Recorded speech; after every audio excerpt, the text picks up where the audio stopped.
আল্লাহ রাব্বুল আলামিন বান্দাদেরকে বলেছেন, অন্যান্য যুগের নবীরা উম্মতরা তাদের নবীদেরকে নাম ধরে ডাকাডাকি করত, তোমরা যেন আমার নবীকে নাম ধরে ডেকো না।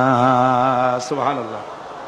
এই কোরআন শরীফের ভিতরে ইয়া আদম, ইয়া জাকারিয়া, ইয়া ইয়াহইয়া, ইয়া মূসা, ইয়া ইব্রাহিম, এভাবে করে নবীদেরকে আল্লাহ রাব্বুল আলামিন নাম ধরে ধরে রেখেছেন। কিন্তু মুহাম্মদ সাল্লাল্লাহু আলাইহি সাল্লামকে ইয়া মুহাম্মদ বলে কোরআন শরীফে কোথাও ডাকেন নাই।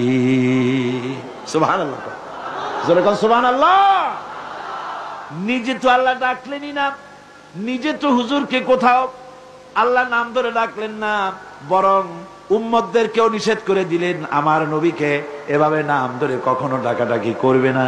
আল্লাহ পাক তার নবীকে এভাবে মর্যাদা দিলেন, সম্মান দিলেন।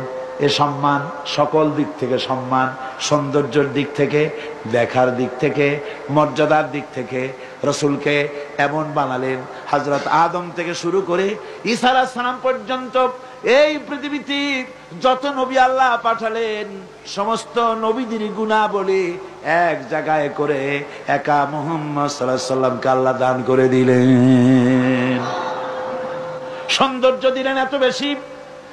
হযরত আয়েশা সিদ্দিকা রাদিয়াল্লাহু তাআলা আনহা বলেছেন, যারা নাকি হযরত ইউসুফকে দেখে নিজেদের অজান্তে নিজেদের হাতের আঙ্গুলগুলো কেটে ফেলে দিয়েছিল, ওরা যদি মুহাম্মদ সাল্লাল্লাহু আলাইহি ওয়াসাল্লামকে দেখতে পেত তাহলে নিজের হাত কাটতে কাটতে কখন যে নিজেদের কলিজা কেটে ফেলে দিত ওরা টের পেত না।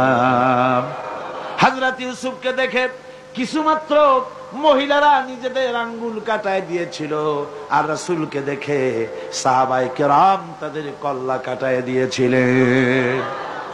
এই সম্মান, এই মর্যাদা দিয়ে আল্লাহ রাব্বুল আলামিন তাকে দুনিয়ায় পাঠাই দিলেন, দায়িত্ব দিয়ে দিলেন, জমিন হলো আমার। হুয়াল্লাযী আরসালা রাসূলাহু বিল হুদা ওয়া দীনিল হক লিইয়ুযহিরাহু আলাদ-দীনি কুল্লিহি ফাকাফা বিল্লাহি শাহীদা। দায়িত্ব দেওয়া হলো, এই জমিন হলো আমার, আমার জমিনের উপরে আমার দেওয়া বিধানকে কায়েম করে দিবে, এটাই দিলাম দায়িত্ব।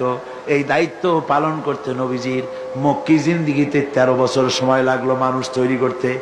13 বছর পূর্ণ হওয়ার পথে এমন সময় রব্বুল আলামিন ইচ্ছে করলেন নবীজিকে আপন দরবারে ডেকে নেবেন, কিছু খাস কথা বলার জন্য নিজের দরবারে ডেকে নেবেন, মেরাজ করাবেন, আরশে আজিমে ডেকে নেবেন। এই পৃথিবীর কোন পয়গম্বরের কিসমতে যা হয় নাই, আপনার আমার নবী মুহাম্মদ সাল্লাল্লাহু আলাইহি ওয়াসাল্লামকে আল্লাহ রাব্বুল আলামিন সেই মর্যাদা দিয়েছেন। জোরে কোন সুবহানাল্লাহ।